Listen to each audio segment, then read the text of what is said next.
It's day 5 of the challenge and we are going to create this effect on buttons. So firstly, let's create button.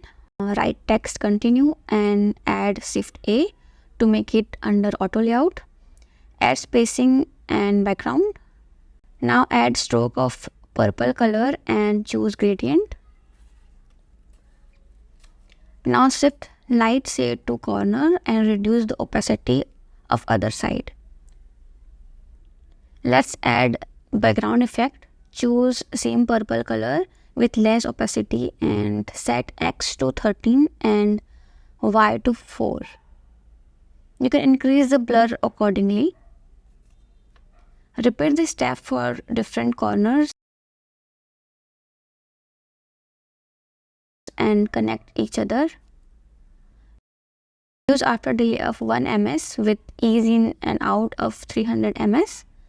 Now make them component set. To test it, use a mobile frame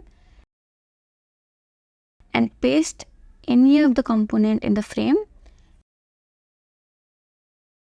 and you are good to go.